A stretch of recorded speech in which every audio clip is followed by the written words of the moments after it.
Alright, Shalom. Shalom. I'd like to start this video by giving all praises to the Most High, Yahweh Bashem Yahushai.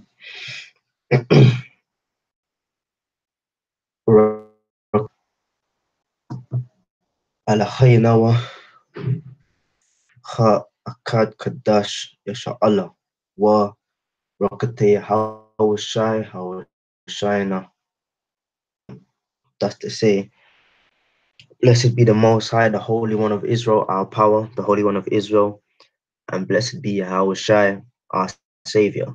Come to you in the name of Yahweh Bashem Yahshai Bashem Rakak Yahweh Bashem Yahshai Brakatham. Apostles and the elders at Great Millstone, and salutes to the Akim up there that continue to push the word in truth and in sincerity. Let me just make sure this is working. Right. So yeah, as the title of this one says, we crossed the Gulf of Suez, not the main body of the Red Sea. And pretty much the Spirit's been getting on the apostles to get back into the geography, the geography and the history of things, land masses and whatnot. So pretty much I was looking on YouTube at some of these recreations of the story of Exodus, and Esau just got it all wrong, man. And Lord will, Yaharatazar, I want to do more videos on obviously being inspired by the apostles and elders. I want to do more videos on the geography and the land masses, man. So just starting off with the most basic one and misconception is that we crossed the actual main body of the Red Sea. Okay, now we're gonna get into it. All right. So here we have a picture. This is taken from just outer space. Satellite sighting or photo of the Gulf or the Red Sea, the Gulf of Akbar and the Gulf of Suez. Okay. Now we made our exodus, which means our exit out of the land of Martazayim or Mitzrayim, also known as the land of Egypt, but it's really Martazayim in the Lashwan Kodash. We got to the point of the sea, if you will. All right. Or these two streams that lead into the main body of the sea. Now, as you can see on the photo description here where the cursor is, this is the main body of the Red Sea. Okay. Then to the right or to the east, you have the Gulf of Akbar. Okay, this strip here is the Gulf where the cursor is. This is the Gulf of Akbar. Okay, and to the left, you have another strip or stream, if you will, river. This is the Gulf of Suez. Okay, now we couldn't have gone down it because that doesn't make sense because the stream, the river itself runs down. We would have crossed it from side to side like so. Okay, we didn't cross the Gulf of Akbar. We didn't cross the main body of the Red Sea. We crossed this part, which is known as the Gulf of Suez. Now, is the Gulf of Suez and the Gulf of Akbar a part of the Red Sea? Yes. Okay, it is a part of the Red Sea. So yeah, we did cross the Red Sea, but not the main body as Esau would depict in his movies and so on. We actually crossed the smaller part, or one of the smaller parts, which is the Gulf of Suez, as it's known today. Okay. All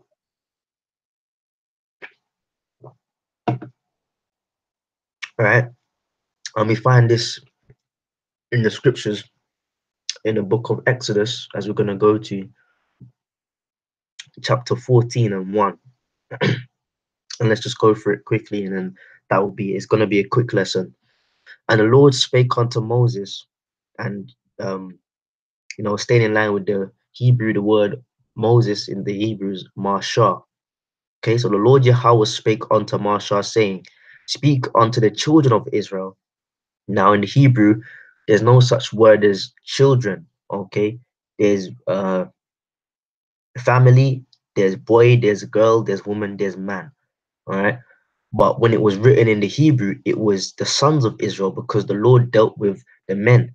Then the men dealt with the women and the children. There was order to everything. Okay. You know, so really it should say, um, uh, speak unto the sons of Israel, Yasha Allah, that they turn and encamp. And the sons obviously include the men first, but then women and children. That they turn and encamp before Pihiroth, Pihahiroth, between Migdol and the sea, over against Baal Zephon. Before it shall ye encamp by the sea. Okay, so we left out of Mount Zion, and the Lord told us to encamp um, between Migdol and the sea, over against Baal Zephon. Before it shall ye encamp by the sea. For Pharaoh will say of the children of Israel, they are entangled in the land, in the wilderness has shut them in. So obviously we left out, and Pharaoh, the Lord put the thought in Pharaoh's head. Hold on a second, they're entangled by the land, they're landlocked, and then after that, they're behind them is Egypt, and ahead of them, you know, there's the sea. So they're entangled in the land, in the wilderness, and it's shut them in. They're basically trapped.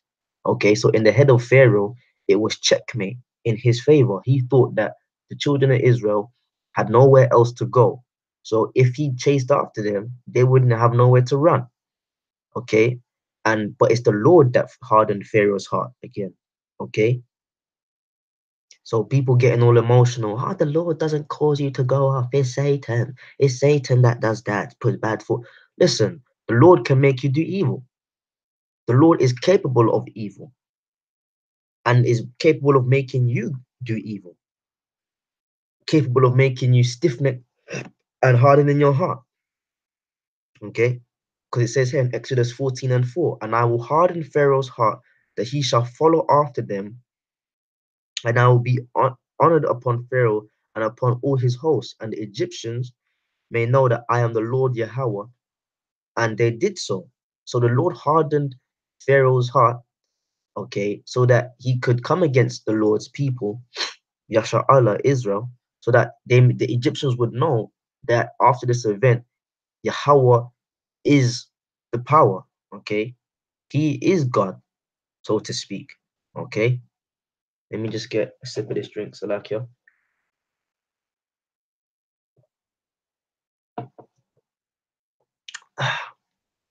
Verse 5, and it was told the king of Egypt that the people fled. The heart of Pharaoh and his servants were turned against the people, and they said, we have done this, that we have let Israel go from serving us. So it's like they had an epiphany. They had like so like they had a sudden realization, you know, like what the hell? Did we just let these Israelites go out of their slavery from serving us? Like what was over us? Did we just allow this to happen? Okay. So they were like, no, that can't run. But really, it was the Lord that put that rebellious, hardened spirit upon Pharaoh and the Egyptians. Okay. And he made ready his chariot and took his people with them, meaning the army. And he took 600 chosen chariots and all the chariots of Egypt and captains over every one of them. And the Lord hardened the heart of Pharaoh, king of Egypt, and he pursued after the children of Israel. And the children of Israel went out with an high hand. Okay. But the Egyptians pursued after them all the horses and chariots of Pharaoh and his horsemen and his army, and overtook them encamping by the sea beside Pihahiroth before Baal Zephon. Okay. So they went up towards them. Okay. And when Pharaoh, verse 10, and when Pharaoh drew nigh, the children of Israel lifted their eyes, and behold, the Egyptians marched after them. Okay.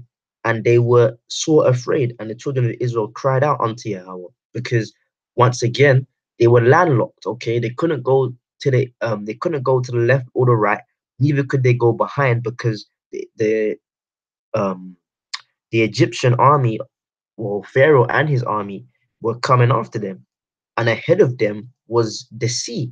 Or if you go to this picture, ahead of them was this river part of the sea, which drained up into the main sea. Okay. So they were landlocked.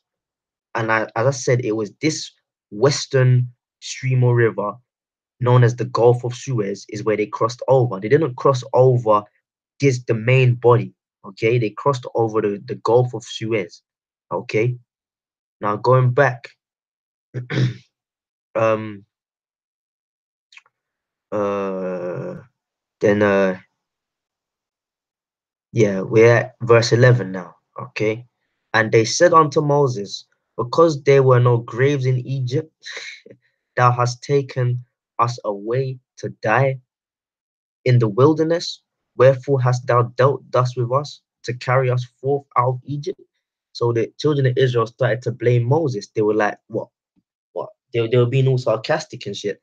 Like, well, there's no graves in Egypt that you took us out into the wilderness for them to slaughter us and kill us off.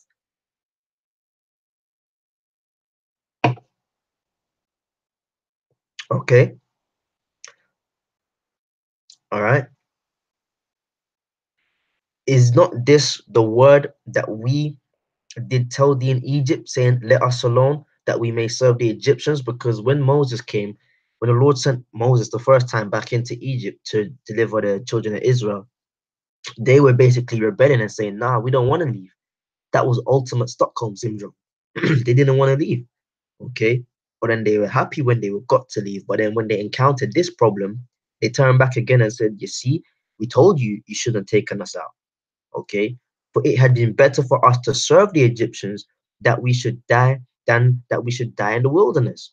So these people, man, they were still slave minded. And, it's understandable because we literally just come up out of the land. But at the same time, they had no faith in the Most High. Okay. And verse 13, and Moses said unto the people, fear ye not, stand still and see the salvation of Yahweh. Okay, which he will shew to you today.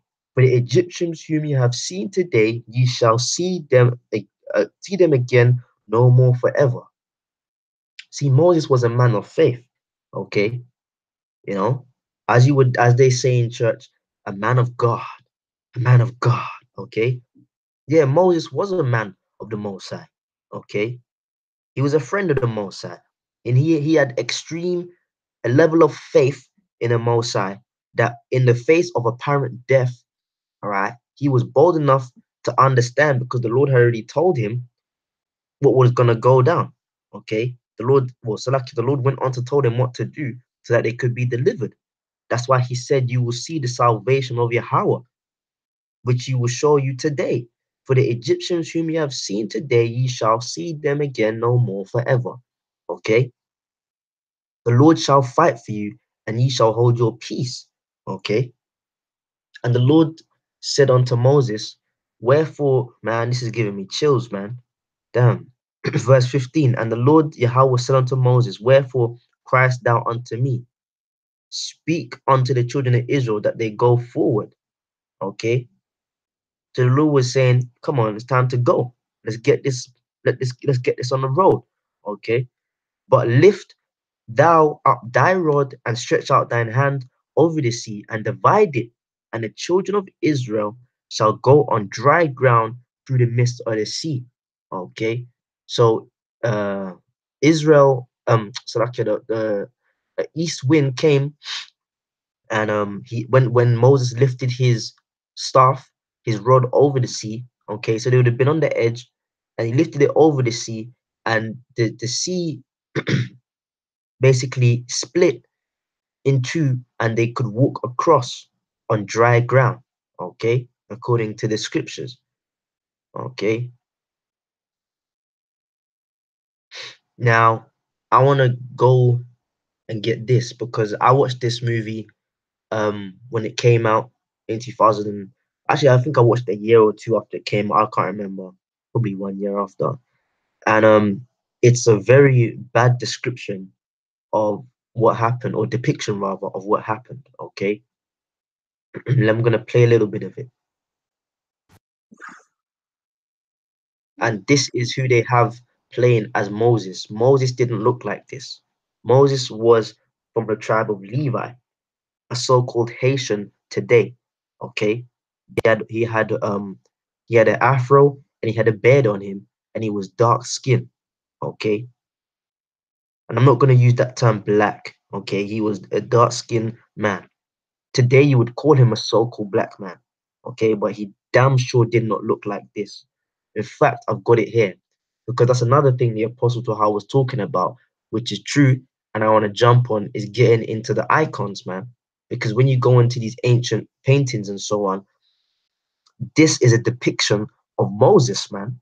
Now I'm not saying that he exactly looked like this, okay, but he would have had the white hair, okay, or and the beard, okay. And the scripture says that when he came down from the mountain the first time, his hairs were white and his face had a glow about him because he was in the presence of um, Yahweh, and he saw the back of the Lord. But he was often in the presence of the Lord, man. So he had a shine about his face, but he was a so-called black man, and he would look damn sure nearer to this than anything like this. Okay, okay. Anyways, let's play on.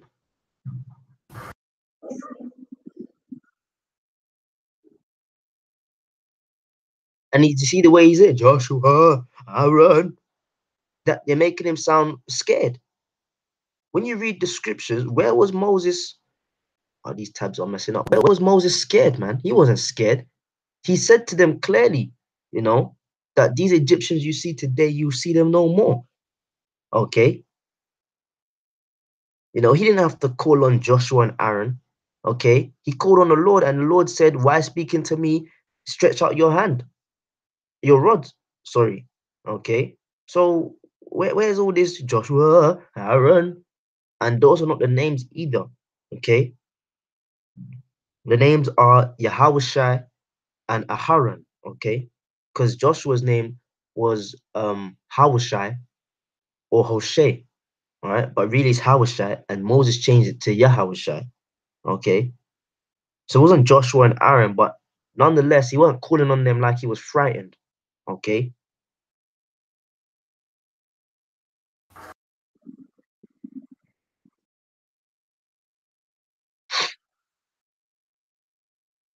Now I want to skip a bit. Where in the scriptures did it say they had to run into the water? Where in fact, let me get it. Let me get it. Okay. Verse 16. But lift up thy rod and stretch out thine hand over the sea and divide it, and the children of Israel shall go on dry ground, dry ground, dry ground, dry ground through the midst of the sea. Not run into the sea like you're on a damn beach, and the further you go in, the higher the water comes up. It's a dry ground. The sea parted, then they walked on dry ground, not muddy, soggy seabed, dry ground. Now let's watch this. Since Esau, man, oh boy, yeah, we're people that lacks understanding. We can't read. We're the people that's so dumb that we can't read a book and explain what happened in the book. Like in slavery, read the scriptures, boy. Read the thou shalt serve thy masters, and then they'll say, did you they'll say to each other, it's not good to teach these niggas to read, man, because they'll understand. I'm thinking of one of the movies. I forgot the name of it. And then he went, boy, you understand what you're reading? And he said, no, master. But then he went home to his family and broke it down to them. Okay. So you think we're so stupid that we could read but not understand. But here it is. You've apparently done your archaeological research, read through the Bible, and you can't depict in your movie that they went through on dry ground. You a fucking fool, Esau, man.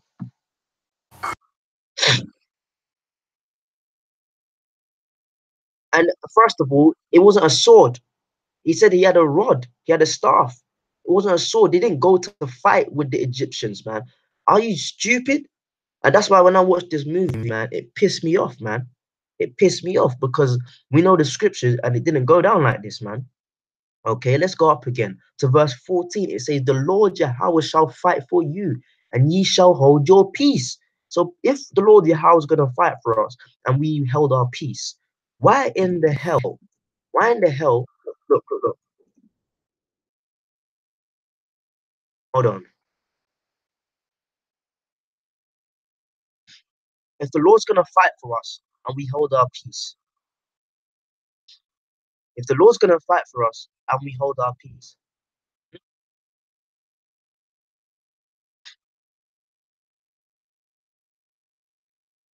hmm? If the Lord's going to fight for us and we hold our peace, why is Moses drawing a sword? You just saw it. Moses drawing a sword. It doesn't make sense. Esau can't stick to the script because if man Esau can't do righteousness, man. He cannot. That's why it's when it comes down to making a movie, he can read the scriptures, but he go and change it somehow because he just can't do righteousness. He can't depict righteousness. He can't do it. He can't depict it. So even if he tried to remake the scriptures, it's gonna go off some way, shape, or form. Why is the sea still? Why there's still water over some parts of the land? Why is the ground looking dry? Looking wet. The scripture said that. Is that not within your movie capabilities to make drown look ground look dry or the seabed look dry? Why is it still wet? Huh? Why, Esau? Because you can't depict righteousness because you don't have that capability. That's what you're incapable of doing. Being righteous and depicting it. That's why your movie reinterpretations are well off. Well off.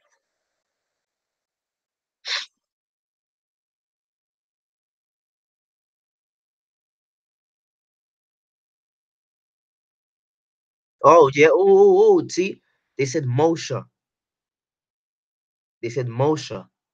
So that proves it, man. That proves they don't want to say the name of the Lord because in in the same movie, they have Moses calling on the name Joshua and Aaron, but then they have Joshua calling on the name Moshe or Moshe. So if you're using the Hebrew name for Moses in the same movie, why would Moses not use the Hebrew name for Joshua? Because you damn well know that the Hebrew name for Joshua is Yahweh Shai, and that is the name of the Lord. And you don't wanna put that out there. You want people to still be calling on Jesus. You don't want to put the name of the Lord out there. Okay. Here it is Joshua saying Moshe, Moshe, which is really Marsha. But then Moses is saying Joshua, Aaron. Come on, man. Esau, man, you let yourself down on this one. This was a real rubbish movie, man.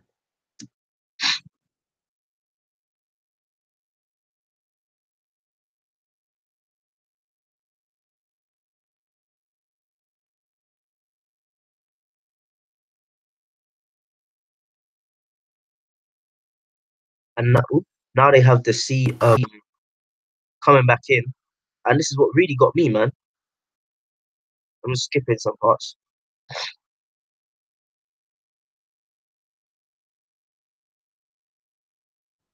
Where was Moses on a horse? In fact, let me just mute this because it's just music, movie music.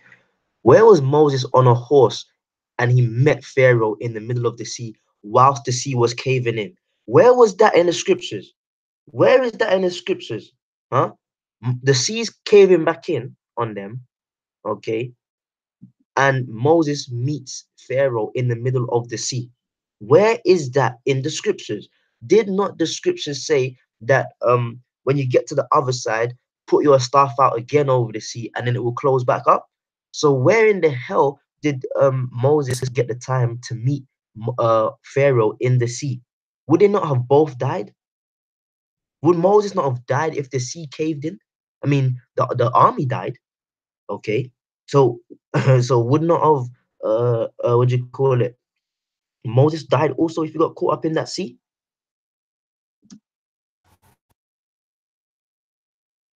They meet, and then oh wait, listen to this. Let me turn it back on. Listen to this foolishness of Esau.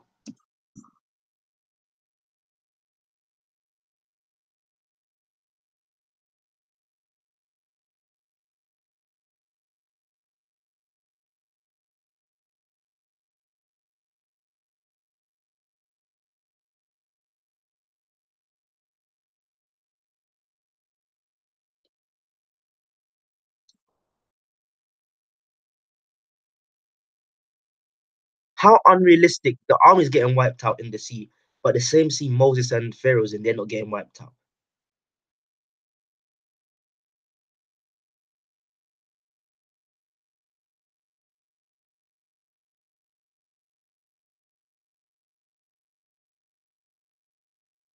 So there you see, Pharaoh gets knocked out by the sea, by the waves.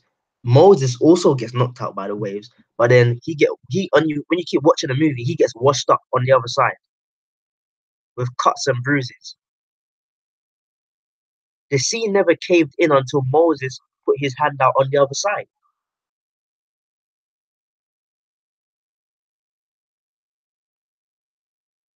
In fact, let's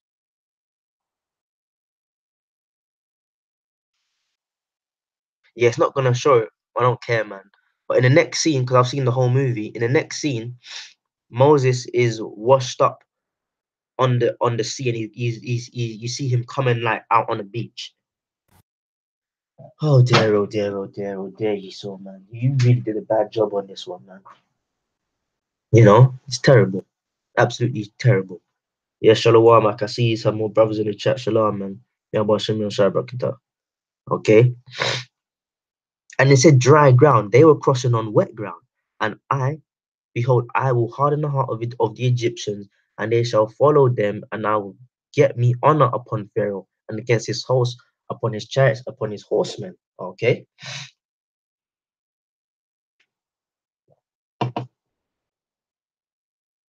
And the Egyptians shall know that I am the Lord Jehovah, when I have gotten me honor upon Pharaoh, upon his chariots, and upon his horsemen. And the angel of the Most High went before the camp of Israel, removed and went behind them, and the pillar of the cloud that went before their face stood behind them. Okay, because there was a cloud. Now you ain't gonna see this in this movie, but none of these movies actually. But that cloud is talking about a chariot. It was a gigantic chariot. Okay, and the half of the front half of the chariot gave lights so that the Israelites could see their way through. Okay, and the back half of the chariot was like a cloud that brought darkness on the side of the Egyptians chasing up behind them. Okay, so the half the chariots were light on, half of the lights of the chariots were on, and the other half of the chariot, the lights were off. Okay, you know, and the pillar of the cloud went before their face and stood behind them. And it came between the camp of the Egyptians and the camp of Israel. And it was a cloud of darkness to them, but it gave light by night to these. So we went through the Gulf of Suez as we went through. It wasn't the main body of sea as they depict in the movies, to the Ten Commandments with Charlton Heston, the Exodus, Gods and Kings, as we just watched. You know, it wasn't this part of the sea, it was this part, this river leading into the main sea, which is known as the Gulf of Suez, parallel to the Gulf of Akbar. Okay.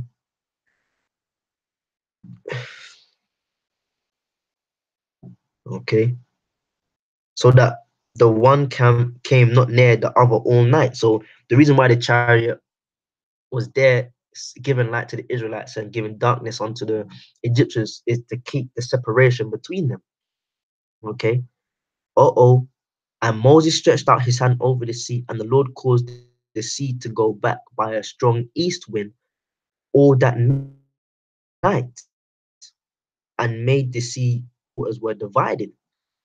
Okay, and they turned into the midst of the sea upon dry ground, not wet ground. Okay, not not wet ground, not soggy ground, partially dry. It was wet. It was dry ground. Okay, which they failed to depict in the movies, man. Especially Exodus, Gods and Kings. Okay, and the waters were a wall unto them on their right hand and on their left. So it was like a wall. You probably with the lights in the chariots, they probably saw all the various fishes of the sea and whatnot, you know, you know. And it said that the angel of the Lord was there, man, in the chariots, man. Okay, that was Yahweh Shai, man. You know, in that chariot, man. You know, because that's why it said you will see the salvation of the Lord. And what's the salvation of the Lord? The salvation of the Lord is Yahweh Shai. You know, that's what Moses said. Stand back. The Lord will fight for us, and you'll see the salvation of the Lord. These Egyptians you see today, you shall see them no more ever again. So who was operating in that chariot, man? It was Yahweh Shai, the angel of the Lord's salvation. Okay.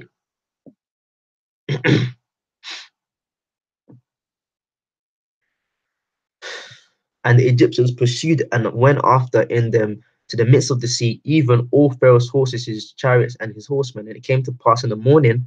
So this all happened throughout the night period. In the morning watch, the Lord Yahweh looked unto the host of the Egyptians through the pillar of the fire of the cloud, and troubled the host of the Egyptians, and took off their chariot wheels, that they drave them heavily. So the Egyptians said, let us flee from the face of Israel, for the Lord fighteth for them against the Egyptians. So once again, the Lord said he's going to honor himself and prove himself to the Egyptians that he is the Most High. And the Egyptians were now acknowledging that, you know, they acknowledged it and then they died in the sea. And the Lord said unto Moses, stretch out thy hand over the sea, and the waters may come again upon the Egyptians, upon their chariots and upon their horsemen. So in this movie that we just watched, the clip of it, Moses was washed up in the sea with Pharaoh. So how is it that Moses stayed alive? Huh? And he managed to come out on the beach the next morning.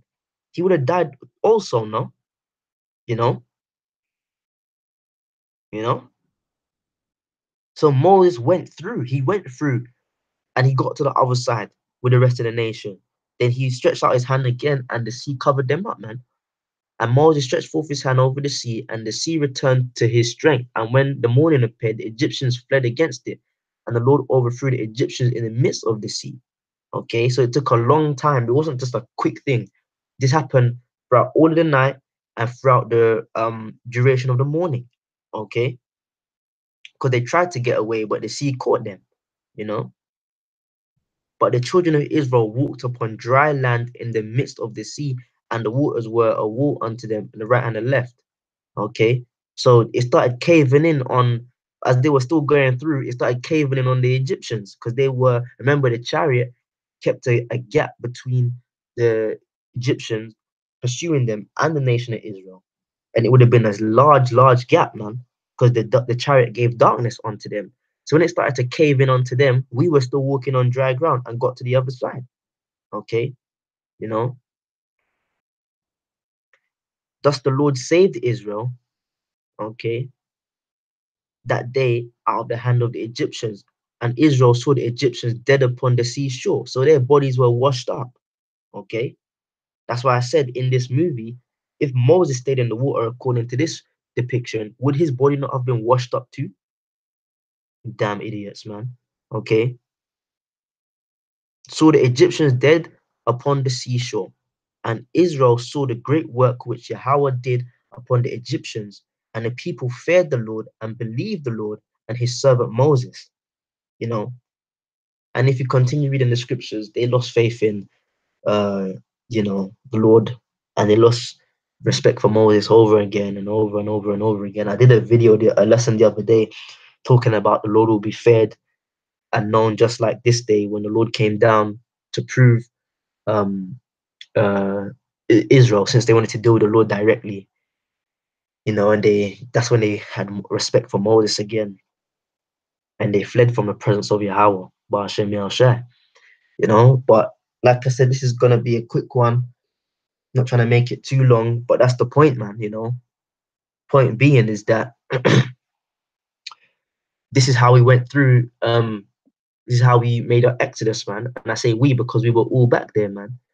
You know, and it was Yahweh Shai, the deliverance, the savior of Israel through the Lord, the Lord's salvation being Yahweh Shai.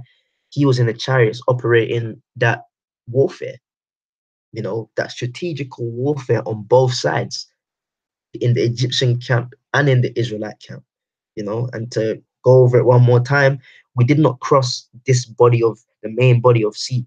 We crossed this in a night following on into a morning. Okay. So if it took us a whole night following on into the beginning of the morning to make it to the other side of the Gulf of Suez, how long would it have taken us for us to cross the whole sea? You think, and the scholars say there was anywhere from 1 million to 4 million or 6 million Israelites. You're trying to tell me that 6 million Israelites can cross this whole Red Sea in a night and a morning and the beginning of a morning? Because the night obviously follows on into the morning, the beginning of the next day, according to the scriptures. So you're going to tell me in the night we crossed this whole Red Sea? You got to be kidding me. Now, if the Lord wanted it to be that way, we would have been that way. If the Lord wanted us to cross this part, we would have crossed this part. But geographically, where we were coming from, we weren't at this angle. We were here, and we crossed over here, known today as the Gulf of Suez. Okay, you know, you gotta know the geography, man. You gotta know the history. You gotta know the accuracy of how things went down. Okay, which Esau hasn't got. Clearly, you gotta know that. You gotta know the geography. You gotta know the accuracy, man. You gotta know the history. Anyways, with that, this has been a brief overview of how the Lord delivered us out of the hand of the Egyptians through the Gulf of Suez, which is a part of the Red Sea. Don't get me wrong. I'm not saying it's a part of it. It's not a part. It is a part of the Red Sea. It's just that this is the point we crossed at. Okay. So I hope it's been edifying. Until the next time, on to the next one. I'm a sign. And shalom.